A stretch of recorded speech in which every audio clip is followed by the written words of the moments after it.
Hey, folks, what is Elvis Presley, Roy Orbison, B.B. King, Johnny Cash, and the list goes on? Even Jerry Lee Lewis have in common none other than the Lansky brothers, clothiers, originally on the famous Bill Street in Memphis, Tennessee, and the legend lives on in Hal Lansky. How are you doing, Hal? Oh, real good, real good. Thank you for having me today. As my dad would say, it's good to be seen, Brant. Yeah. I tell you what, and a lot of people have seen your dad's handiwork without even noticing. You talked about some of those names, Hal, before we started, with Roy Orbison and Jerry Lee Lewis, of course, Elvis, Johnny Cash. Johnny Cash. Oh my gosh, the list goes on. Now, Hal, did you meet any of these guys when you were a really young man? You know, I know you're looking at me now, and I know you think I'm probably in my teens, but yeah, I've been around a long time. I had the pleasure for all those in the radio land out there. If y'all work with your dads, I had the pleasure with working with my dad over 50 years, and I was on Bill Street when I was a young kid, and Bill Street was it was a cool street. It has a storied past. Had a lot of Jewish merchants. Had clothing stores, shoe stores. You had pawn shops. You had juke joints. It was a rough and tumble street. And Brant, if you don't mind, I'm going to jump into this story. Please do. A lot of people ask me every day, how did my dad meet the future king of rock and roll? So this young pimply faced guy was looking in the window, in my dad's window. My dad used to like to dress his windows up really wild. My dad used to call his windows his lifesaver colors. So, Brant, I don't know if you're old enough, but lifesavers is a candy that comes in a tube. Yeah. And you know that you have greens, you have reds, you have yellows. So all those colors were in the window. So my dad one day saw this young pimply faced guy looking in the window, and he said, my dad was a hustler. He liked to pull in people off the streets. He said, "Come on in, young man. Let me show you around." And this young kid said, "Mr. Lansky," kind of like in a timid voice, "Mr. Lansky, I don't have any money, but one of these days I'm gonna come in and buy you out." And my dad said to this young man, he said, "Don't buy me out, just buy from me." And that's what started their friendship. And of course, this young man turned out to be the greatest entertainer of all time. Wow.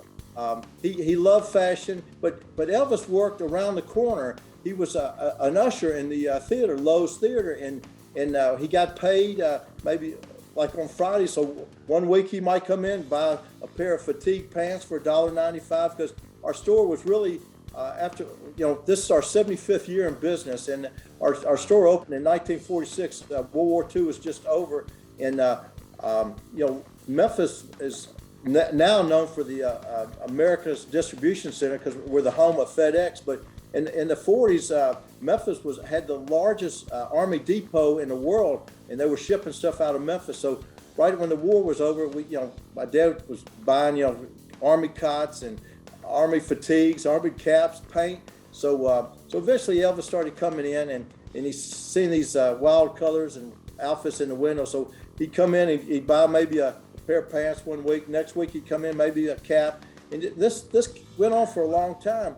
And then he came in one day and he said, "Mr. Lansky, I'm going to be on national TV." And my dad, I never seen him play or anything. He said, that's great, Elvis. What show are you going to be on?" Of course, TV just probably came out not too long ago. And he said, "I'm going to be on the Ed Sullivan Show." My dad said, "Oh my God." Wow. He said, "That's unbelievable." Back then, the Ed Sullivan Show was like American Idol or The Voice. Yeah, and so yeah. He said, I'm going to need some clothes. And my dad said, "Sure." So my dad was laying stuff out for Elvis, putting all this stuff together, the sport coat with the pants. And then Elvis looked up. He said, "Mr. Lansky, I got a problem." And my dad said, "What's your problem, Elvis?" And Elvis said, "Mr. Lansky, I don't have any money." And my dad said, "Elvis, you got a problem. I'll tell you what I'm going to do. I'm going to give you credit, but you better pay me back." And of course, Brant, this is the 45th anniversary of Elvis's death this year, and so he's been paying us off for more than 45 years. So, wow. so anyway, September 9th, 1956, my dad finally saw Elvis on TV, And at that time, he said, "Oh my God, this guy's dynamite." And after that, Elvis took off it. And I don't, you hadn't seen the movie yet, Brant, but one of the famous lines, Colonel Parker said to Elvis, "Are you ready to fly, Mr. Presley?" And Elvis said, "Yes, I am." So Elvis took off right after that Ed Sullivan show. But Elvis was a fantastic customer, and everywhere he went, they asked him, "Where'd you get your clothes? Where'd you get your clothes?" And Elvis would say, "I got them at Lansky's on famous Bill Street."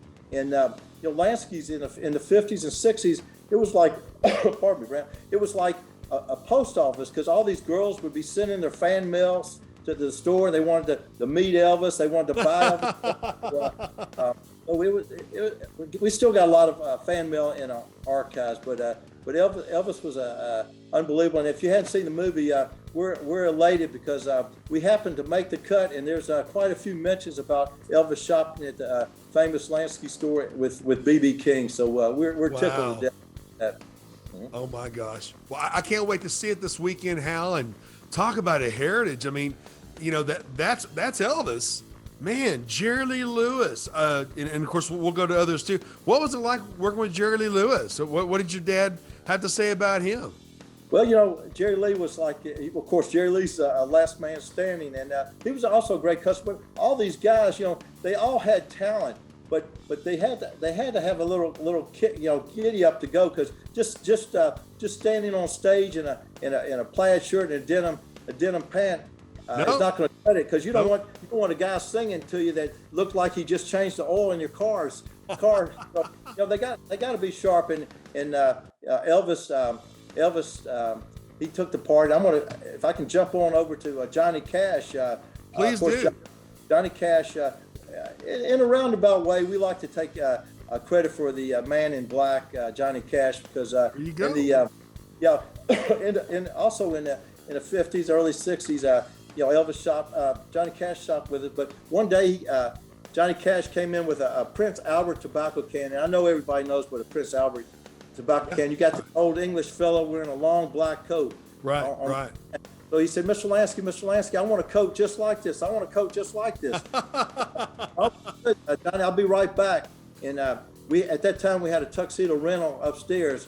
And so my dad went up there, and a few minutes later, he came back with it's called a morning coat, real dark gray, and with the tails on it. And he said, "What do you think about this, Johnny? What do you think about this?" And Johnny said, "Mr. Lansky, I think this is what I'm looking for." So hopefully in a roundabout way, we took care of his clothing needs too. But in Johnny Cash, when he got inducted into Rock and Roll Hall of Fame, I think in 1992 or I think 92 or 82, he mentions that all the boys, and himself included, got their shiny suits at Lansky's on famous Bill Street. So we've been around a long time, so we're still having fun, Brant.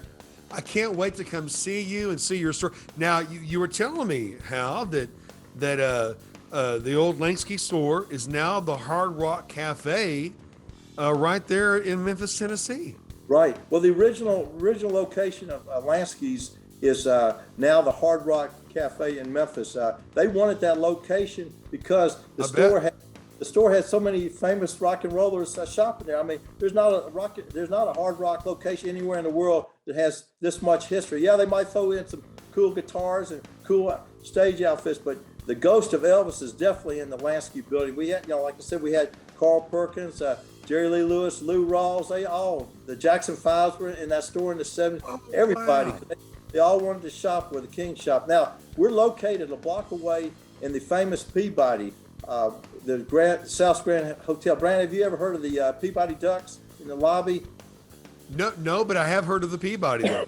Yeah. Well, anyway, the hotel's known for the famous Peabody Ducks. So our store's right in the middle of the lobby. But we have hundreds of people come into our hotel every day. So everybody they want to shop where the King shop. They want to walk on the sidewalks the King shop at. So we're very fortunate to have a nice little following, and hell, we've been working at it for 75 years, Brant. Maybe we'll get it right. So we're yeah.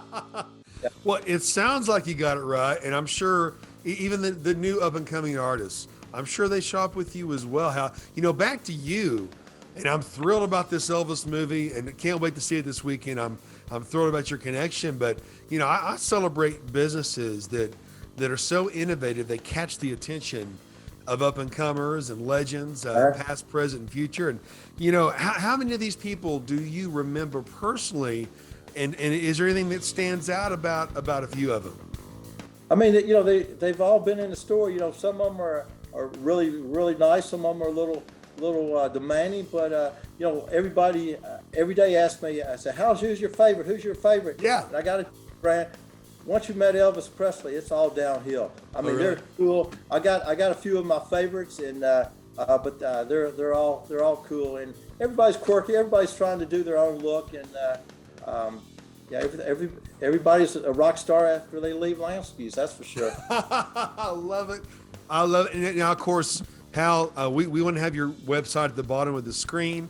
Okay. And now, how many people can shop online at Lansky's? Well, we hope everybody can shop online. We have some unique items. You know, although we hang our hat on being the clother of the king, we sell a little bit to everybody. I mean, you know, being the clother to the king sometimes is a double-edged sword, and I wouldn't trade that double-edged sword for anything. But sometimes people don't want to look like Elvis Presley. They don't want to wear a pink shirt and a black and pink jacket. But come to Lansky's, you will love the items you bought, and I guarantee you'll be the talk of the party. Fantastic. Now, if you don't mind, Hal, humor me a little bit. Name one thing that you remember about Jerry Lee Lewis. Okay, Jerry Lee Lewis. There's one thing I really don't want to repeat it, Brant. I really don't. Hey, Jerry's still around. You know. I know, man. Yeah, and you know he drove that car into the Graceland gate, so I don't want him coming after me. But no, he was real nice. But you know, one day he was in the store, and this has been many years ago. And we were back in a conference room. Somebody was trying to, before the Hard Rock Cafe took over our building, he wanted it for a nightclub, a Jerry Lee Lewis nightclub on famous Bill Street. Wow, so we were at the table with him and a couple guys and my dad. And I made a mistake by asking Jerry. I said, "Mr. Lewis, how come you break all these pianos?" Oh my God, he got on my butt like I've never before. So he still has a lot of spunk in him, but don't ask him that question. Why do you break all these pianos? Well, I'm dying to know what the answer is, Hal. He didn't ask for me. You can tell I got under his feathers. Yeah. Now, what, did he flip his hair a lot when he was upset? You know, I know he did that when he did Great Balls of Fire. You know, are you married, Brant? Yes, sir, I am. You know when you done wrong, right? Oh, yeah. Okay, well, it's the same thing. Yeah. Okay, Roy Orbison.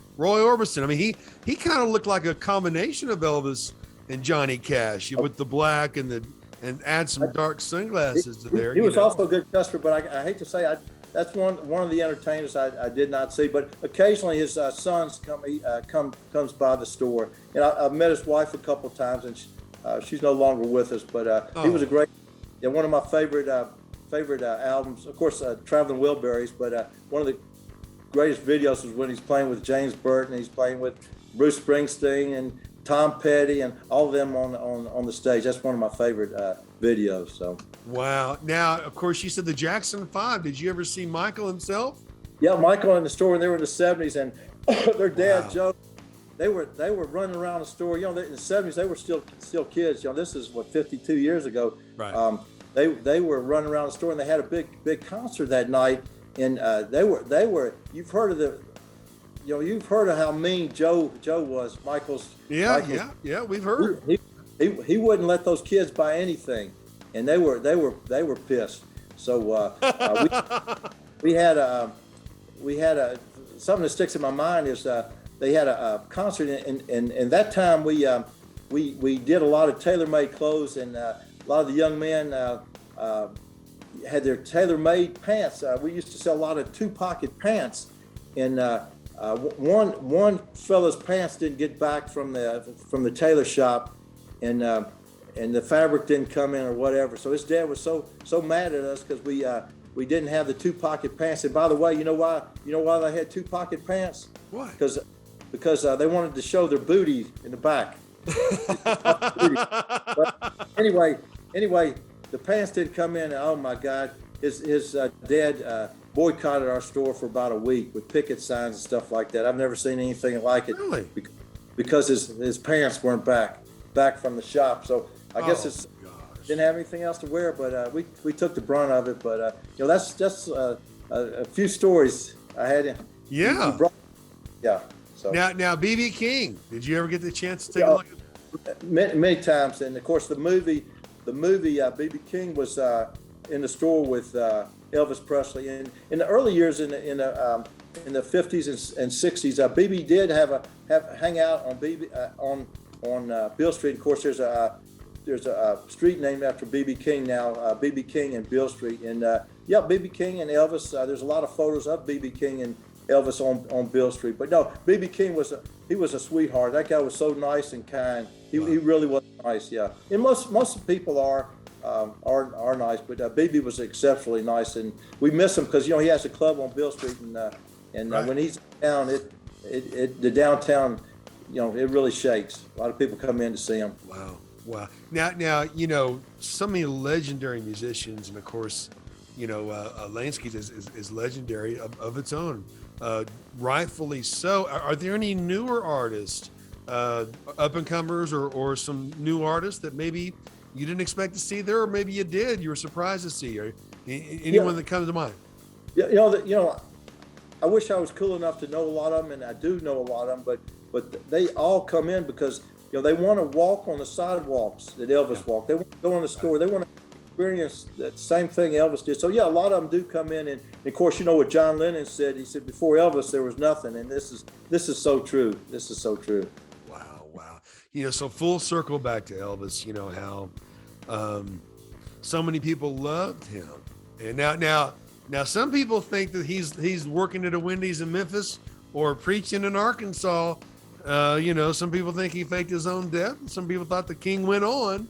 Do you have any opinions you want to share or not? Yeah, Brant, I can honestly say his soul is in heaven somewhere because when he died, of course, everybody knows where we were when he died. And my dad and I were in Dallas, Texas at a men's show. So we came back, and the next day or 2 days later, we went over to the house, and I definitely saw Elvis in the casket, and he was there, I guess, back where the piano room is and back where the stained glass windows are. But he was there, and he had all his rings and jewelry on, and but no, he was definitely gone. So that was a sad day for Memphis, Tennessee, and the Elvis world. Yeah.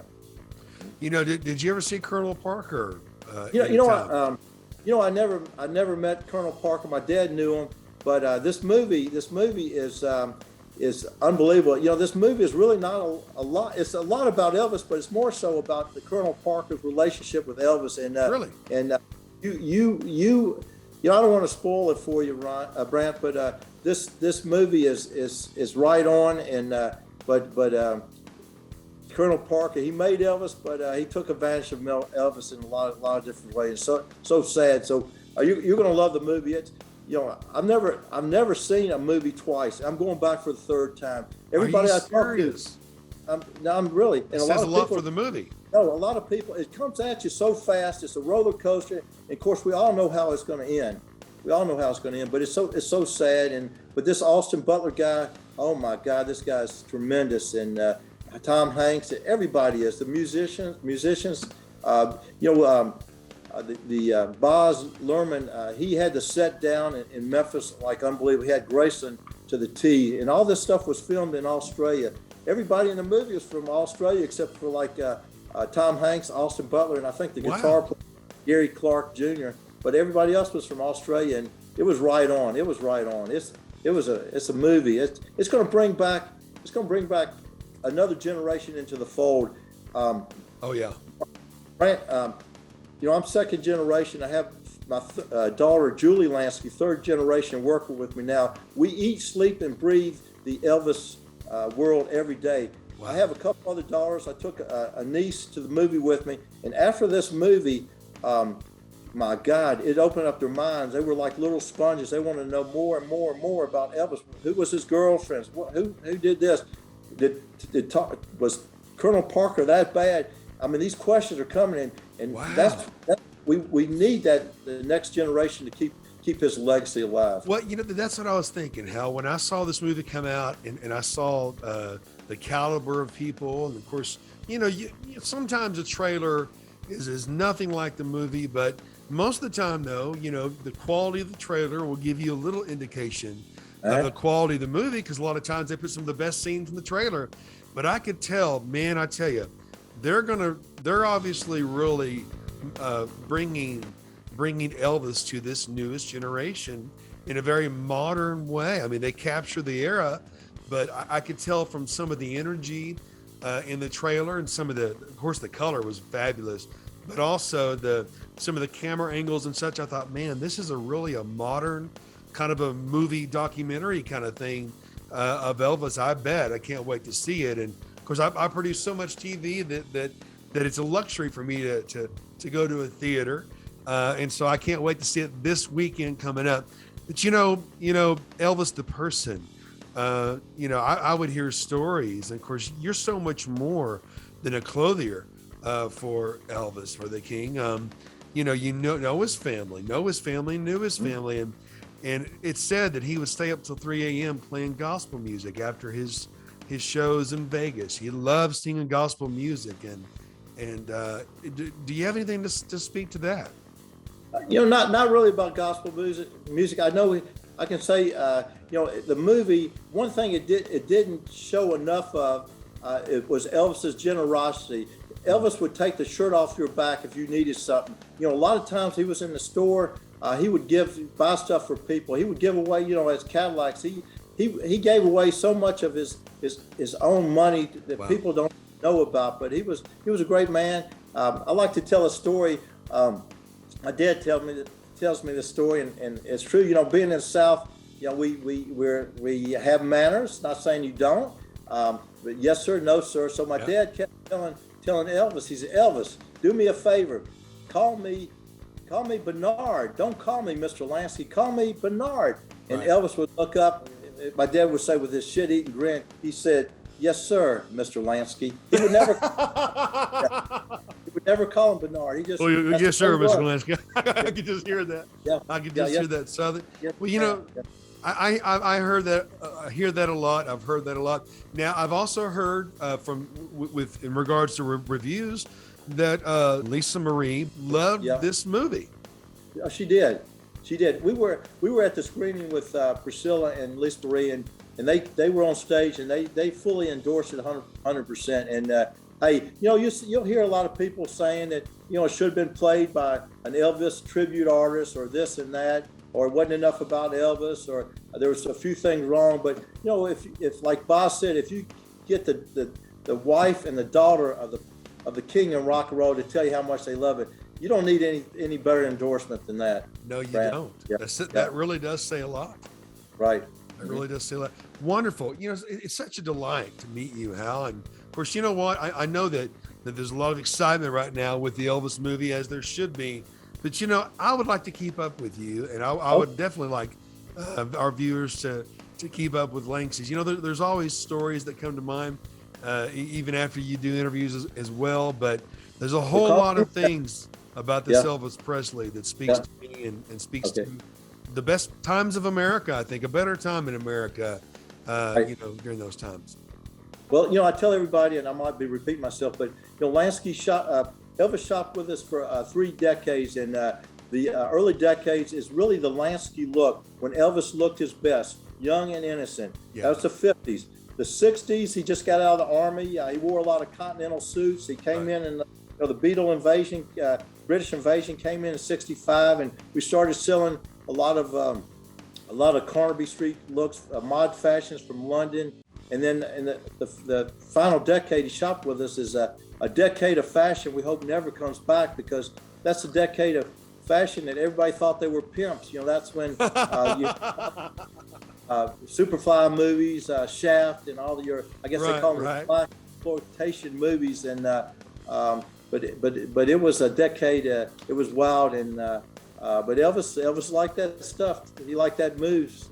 Now, did Lansky have anything to do with the big white suits with the rhinestones and the big collars? Were you a part of that scene? Well, most of that.